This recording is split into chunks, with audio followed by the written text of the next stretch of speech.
আসসালামু আলাইকুম। সম্পূর্ণ বিনামূল্যে এমএস ওয়ার্ড পূর্ণাঙ্গ কোর্সের ষষ্ঠ ক্লাসে সবাইকে স্বাগতম জানাচ্ছি। আশা করি সবাই সুস্থ আছেন। আলহামদুলিল্লাহ, আমিও ভালো আছি।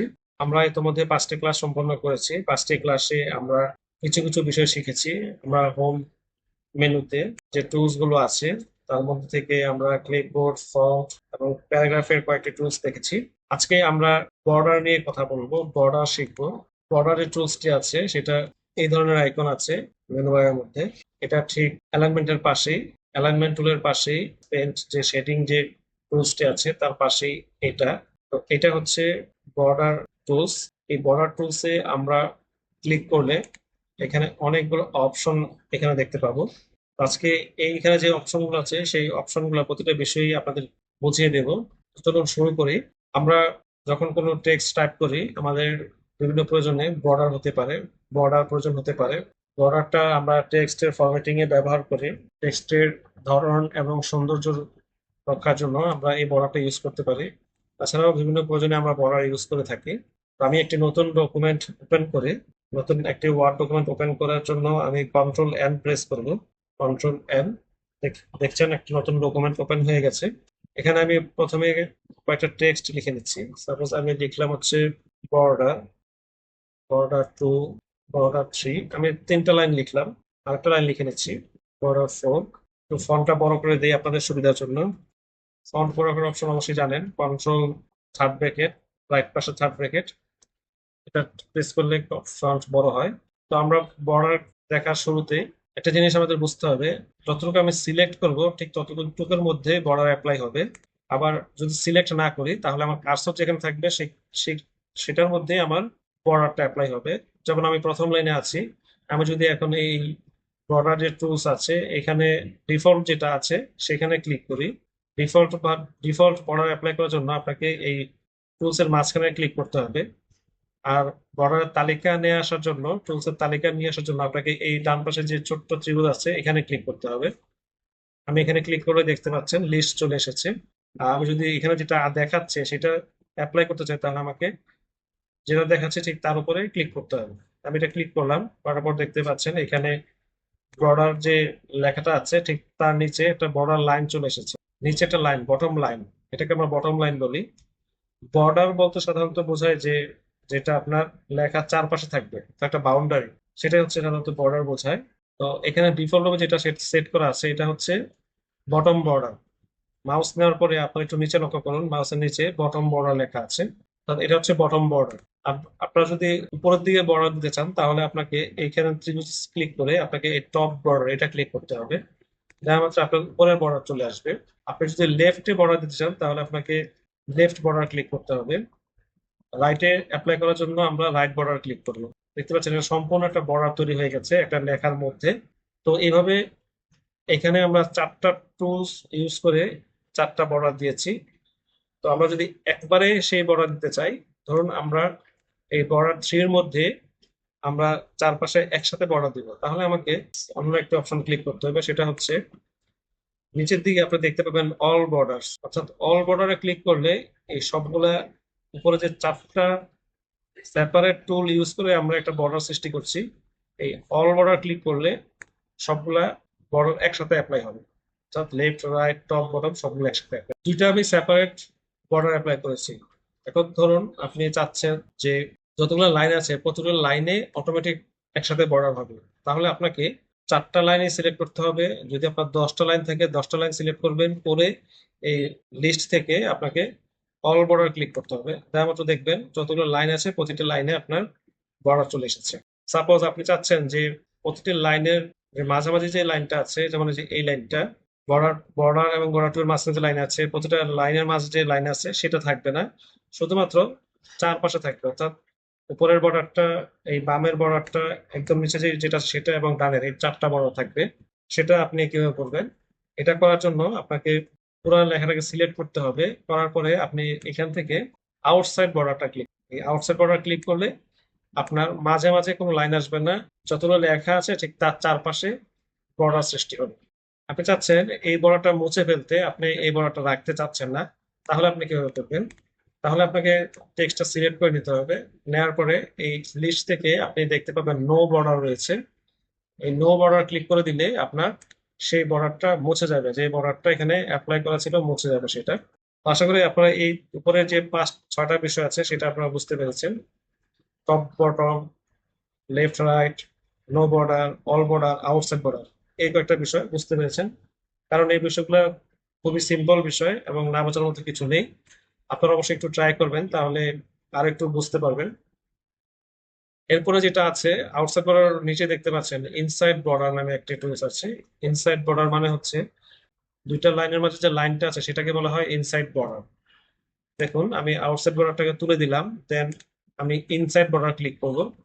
করার পরে দেখুন আউটসাইড বর্ডার নেই, শুধুমাত্র প্রতিটা লাইনের মাঝখানে যে লাইনটা আছে, প্রতিটা লাইনের মাঝে যে লাইনটা থাকবে সেটা এখানে ক্রিয়েট হয়েছে, অর্থাৎ এটা হচ্ছে ইনসাইড বর্ডার।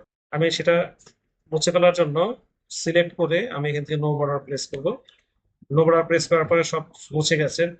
এরপর যেটা আছে সেটা ইনসাইড হরিজন্টাল এবং ইনসাইড ভার্টিক্যাল।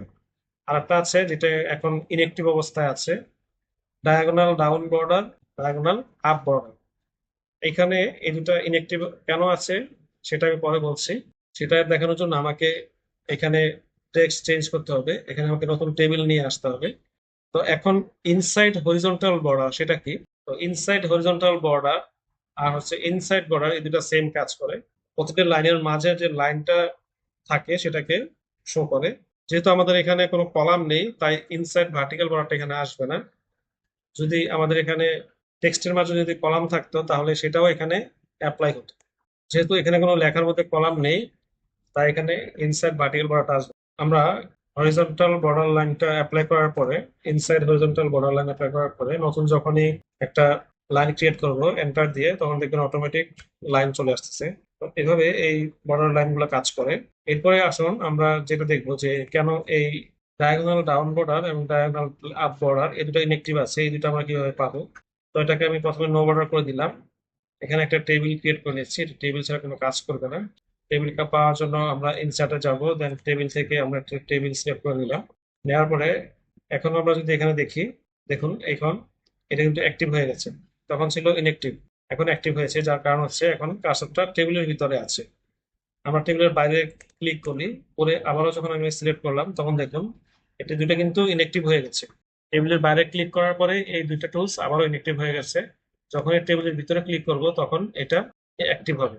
আমরা একটা সেল ক্লিক করে নিলাম, সেলটাকে সিলেক্ট করে নিলাম, নেওয়ার পরে আমরা যখন এই ডায়াগোনাল ডাউন বর্ডার দিব তখন ক্লিক করলে দেখবেন আড়াআড়ি লাইন চলে এসেছে। টেবিলের উপরের কোণা থেকে নিচের কোণা পর্যন্ত একটা লাইন চলে এসেছে, এটা হচ্ছে ডায়াগোনাল ডাউন বর্ডার।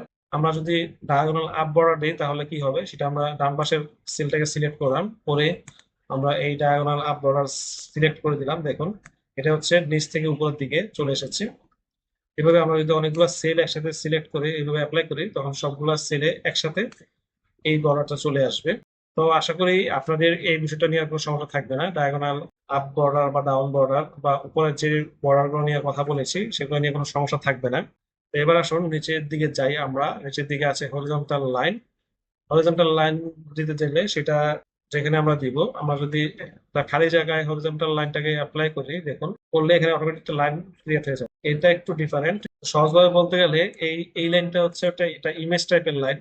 আমরা একটা ইমেজ এখানে ইনসার্ট করলে যে ধরনের যেভাবে আমাদেরকে ইনসার্ট করতে হবে বা ছোট করে করতে হবে, এই লাইনটাও ঠিক সেই টাইপের, এটাকেও সেভাবে আমাদেরকে হ্যান্ডেল করতে হবে। যাই হোক এটা বেশি প্রয়োজন হয় না, আমরা কাজ করতে গেলে এটা তেমন ব্যবহার নেই। যত বছর যাবত আমি কাজ করেছি এটা কখনোই ব্যবহার করিনি। এটা আমি ডিলিট করে দিচ্ছি। এটাকে ডিলিট বাটন প্রেস করলে ডিলিট হয়ে যাবে। দেখুন সিলেক্ট করলাম, সিলেক্ট করার পর ডিলিট বাটন প্রেস করলাম, ডিলিট হয়ে গেছে। তো অন্য যে বর্ডার গুলো আছে সেগুলো সাধারণত ডিলিট বাটন চাপলে ডিলিট হবে না, কিন্তু এটা ডিলিট হয়ে গেছে কারণ এটা একটা ইমেজ টাইপের লাইন। আমরা ইনসার্টে যে শেপ ড্রয়িং করি, শেপ আছে সেই শেপের মতো। যাই হোক এটা আমরা স্কিপ করে গেলাম, এটাতে আর কিছু বলার নেই। আমরা এরপরে যেটা আছে আমরা যেটা সেটা দেখবো। এখানে বলা আছে ড্র টেবিল। এই ড্র টেবিল ক্লিক করে আমরা টেবিল ড্র করতে পারি। তো আমি ক্লিক করে দিলাম, দেওয়ার পর দেখতে পাচ্ছেন যে কার্সর ছিল সেটা একটা কলমের আকার ধারণ করেছে, অর্থাৎ কলম চলে এসেছে এখানে।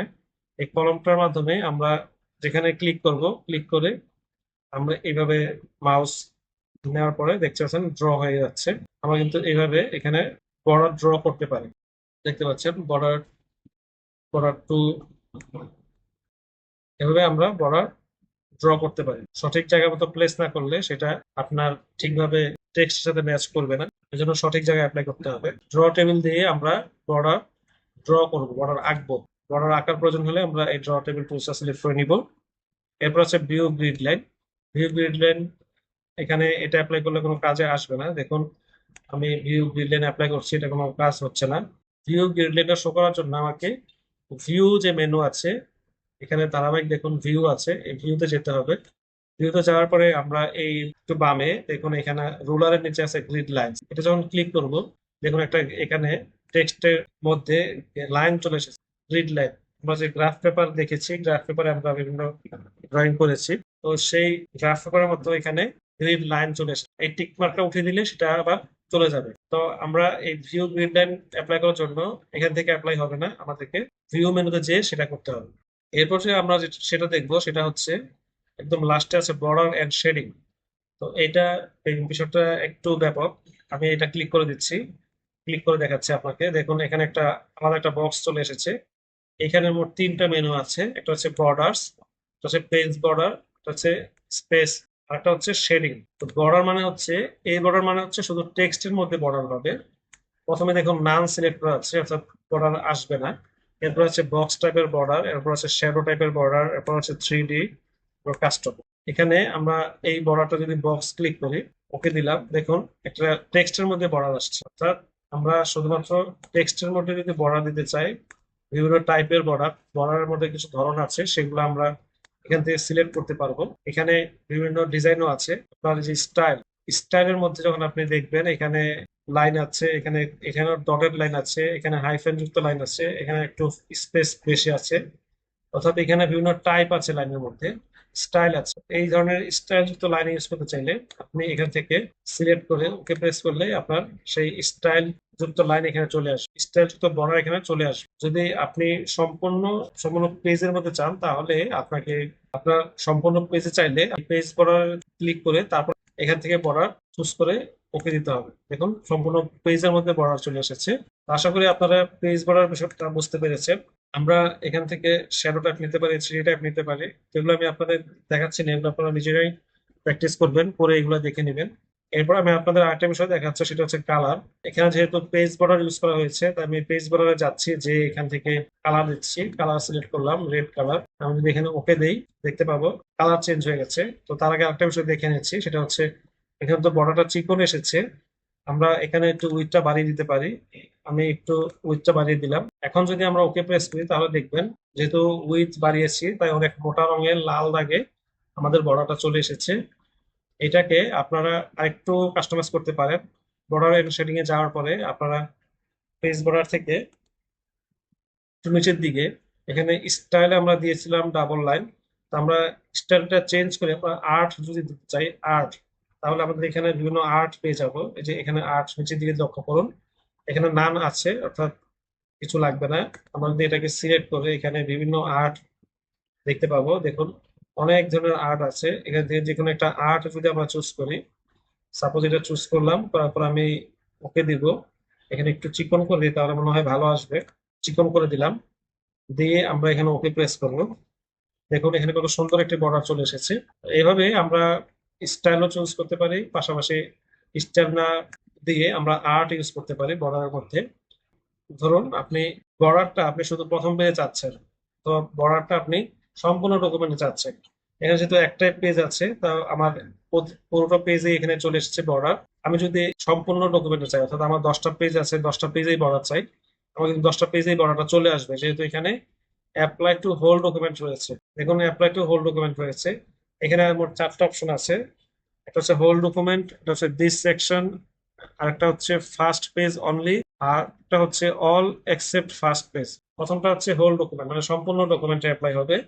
দ্বিতীয়টা হচ্ছে দিস সেকশন, মানে হচ্ছে শুধুমাত্র এই পেজের এই সেকশনে অ্যাপ্লাই হবে। তৃতীয়টা হচ্ছে ফার্স্ট পেজ অনলি, শুধুমাত্র প্রথম পেজে হবে, প্রথম পেজে অ্যাপ্লাই হবে। আর 4 নম্বরটা হচ্ছে সব পেজে হবে, শুধুমাত্র প্রথম পেজ বাদ দিয়ে। এখন এখানে সেকশন বলতে আপনারা কি, সেটা একটু ক্লিয়ার করে দিই। সেকশন বলতে আমরা পেজ ব্রেক করলে সেকশনটা ভাগ হয়ে যায়। অর্থাৎ আমরা একটা পেজ ব্রেক ইউজ করলে আমাদের প্রথম পেজটা একটা সেকশন হবে, আর সেকেন্ড পেজটা আরেকটা সেকশন হবে। তো আমরা সেই সেকশন যখন চুজ করব তখন আমাদের যে পেজে দরকার, যে সেকশনে দরকার, সেই সেকশনে থাকা অবস্থায় আমাদেরকে পেজ বর্ডার দিতে হবে। তো আশা করি বুঝতে পেরেছেন। আপনারা আরেকটু ভালোভাবে শেখার জন্য অবশ্যই নিজেরা প্র্যাকটিস করবেন। নিজেরা প্র্যাকটিস করলে এই বিষয়গুলো মনে থাকবে। কারণ এগুলো মুখস্থ করার বিষয় না বা নর্মালি মনে রাখার বিষয় না। আপনি যত কাজ করবেন, যত প্র্যাকটিস করবেন, তত মনে থাকবে এই বিষয়গুলো। তো এখানে অ্যাপ্লাই টুর নিচে একটা অপশন আছে, দেখতে পাচ্ছেন। আমি অপশনটা একটু দেখাচ্ছি। অপশনটা হচ্ছে এখানে মার্জিন থাকে আছে। এখানে টপ, লেফট, রাইট, পেজের আমরা মার্জিন জানি। একটা মার্জিন থাকে, যে মার্জিন হচ্ছে পেজের কতটুকু গ্যাপ থাকবে, কতটুকু লেফটে, রাইটে, টপে, বটমে কতটুকু গ্যাপ দিয়ে আমাদের লেখা ছাপা হবে, সেটা সেটা হচ্ছে মার্জিন। সেখান থেকে আমরা এখানে মার্জিন থেকে এটা কম বেশি করতে পারি। পাশাপাশি নিচের দিকে একটা দেখুন, এখানে আছে measures from edge of page, কোন দিক থেকে মেজার করা হবে। এটা হচ্ছে টেক্সট, আর একটা আছে এজ অফ পেজ। এখান থেকে আমরা এটা চেঞ্জ করতে পারি। তো এটা আমরা আমাদের চেঞ্জ করার প্রয়োজন নাই, এটা খুবই কম ব্যবহার হতে পারে এই অপশনটা। তো এরপরে যেটা আছে সেটা হচ্ছে শেডিং। শেডিং এ ক্লিক করলে এখানে দেখুন কোনো প্রকার কালার বা কোনো স্টাইল নেই। এখানে আমরা ফিল অপশনের মধ্যে নো কালার, আমরা যদি এখানে একটা কালার দেই, সাপোজ আমি গ্রিন কালার দিলাম, দিয়ে পরে ওকে দিলাম, দেখুন যে টেক্সটে আমার কার্সর ছিল সেই টেক্সটের মধ্যে একটা ব্যাকগ্রাউন্ড চলে এসেছে বা একটা শেডিং চলে এসেছে। পাশাপাশি আমরা যখন সবগুলা লাইন সিলেক্ট করে নিব, 3টা লাইন সিলেক্ট করে আমরা যদি এটাকে অ্যাপ্লাই করি, দেখুন কালার চেঞ্জ করে দিলাম, দেখুন 3টা লাইনে এখন আমাদের এটা চলে এসেছে। তো এখান থেকে আমরা এইভাবে শেডিংটা ইউজ করতে পারি। পাশাপাশি আমরা যদি প্যাটার্ন চাই তাহলে আমরা এখান থেকে চেঞ্জ করতে পারবো। সাপোজ এখানে আমরা একটু পার্সেন্টেজ কমানো বাড়ানোর অপশন রয়েছে, নিচের দিকে প্যাটার্নও রয়েছে। প্যাটার্ন দিয়ে দিলাম, আমি দিয়ে ওকে দিলাম, দেখুন এটা একটা প্যাটার্ন হয়ে গেছে। তো এইভাবে আমরা শেডিং অপশনটাকে ব্যবহার করতে পারি। তো আশা করি আপনাদের এই বর্ডার নিয়ে আর কোনো সমস্যা হবে না। আপনারা একটু প্র্যাকটিস করলে এই বিষয়গুলো আরো সুন্দরভাবে বুঝতে পারবেন। কারণ প্র্যাকটিসের বিকল্প কিছু নেই, practice makes a man perfect. Border পরে আছে বুলেট। তো বুলেট নিয়ে আমরা পরবর্তী ক্লাসে কথা বলবো। আজকের ভিডিওতে বর্ডার নিয়ে আমরা অনেক কথা বললাম। বর্ডার নিয়ে কোনো ধরনের প্রশ্ন থাকলে, কোনো কিছু বুঝতে অসুবিধা হলে অবশ্যই কমেন্ট করে জানাবেন। আমরা সামনের ক্লাসে বুলেট কি কিভাবে অ্যাপ্লাই করতে হয়, কিভাবে আমরা বুলেট ব্যবহার করব, বা বুলেট কিভাবে পরিবর্তন করব, নিজের ইচ্ছে মতো ব্যবহার করব, সেই বিষয়গুলো শিখবো। তো বর্ডার নিয়ে যদি কোনো ধরনের সমস্যা থাকে বা কোনো কিছু বুঝতে অসুবিধা হয়, আমাকে কমেন্ট করে জানাবেন। এবং ভিডিওটি নিজে দেখবেন এবং অন্যরাও যাতে দেখে উপকৃত হতে পারে, কাজ শিখতে পারে, সেজন্য শেয়ার করে দিবেন। কারণ শেয়ার করার মাধ্যমে আপনি অপরকে সাহায্য করবেন। এটা হচ্ছে যে সেও এই কাজটা শিখতে পারলো। যারা আজকে প্রথম দেখছেন তারা অবশ্যই পিছনের ভিডিওগুলো দেখবেন, অর্থাৎ পূর্বে যে 5টি ক্লাস হয়েছে সেই ভিডিওগুলো দেখে আসবেন। কারণ সেই ভিডিওগুলো খুবই গুরুত্বপূর্ণ, সেখানে ধারাবাহিক ক্লাস করানো হয়েছে। ফলো না করলে অবশ্যই ফলো করে পাশে থাকবেন, নতুন ভিডিও যাতে সহজেই পেয়ে যান। এবং যারা ইউটিউব থেকে দেখছেন অবশ্যই ইউটিউবে সাবস্ক্রাইব করে দিবেন। আমার ইউটিউব চ্যানেলটি সবার সাথে পরিচয় করে দিচ্ছি। আমার ইউটিউব চ্যানেলের নাম এবং পেজের নাম সেম। আপনারা youtube.com এর পরে স্ল্যাশ দিয়ে @tech-999 দিলেই আপনারা আমার এই চ্যানেলটি পেয়ে যাবেন। আমার চ্যানেলে এখন পর্যন্ত সাবস্ক্রাইবার হয়েছে 143 জন। আমি ভিডিও আপলোড করেছি এই পর্যন্ত 124টা। আশা করি আপনাদের সাপোর্ট পেলে আমি আরো সামনে এগিয়ে যেতে পারবো এবং নতুন নতুন ভিডিও দেওয়ার উৎসাহ পাবো। এখানে প্রতিটা ভিডিও আপলোড করা হয়। এখানে প্লে লিস্ট ক্লিক করলে আপনারা কয়েকটা প্লে লিস্ট পেয়ে যাবেন এবং প্রতিটা ভিডিওর ক্যাটাগরি অনুযায়ী আপলোড করা হয়েছে। এখানে ফ্রি এমএস ওয়ার্ড কোর্সে ফেসবুকে এ পর্যন্ত 5টা ভিডিও আপলোড করা হয়েছে, এটা 6 নম্বর ক্লাস। আপনারা ইউটিউবে 3টা ক্লাস পাবেন। 4 নম্বর ক্লাসের ভিডিও 1 দিনের মধ্যেই আপলোড করা হবে এবং ধারাবাহিকভাবে আপলোড করা হবে, অর্থাৎ ফেসবুক থেকে ইউটিউবে একটু পরে ভিডিওগুলো আপলোড করা হয়। তো সকলকে সাবস্ক্রাইব করা এবং ফলো করে ফেসবুকে পাশে থাকার অনুরোধ জানিয়ে আজকের মতো শেষ করছি। দেখা হবে পরবর্তী ভিডিওতে। আল্লাহ হাফেজ।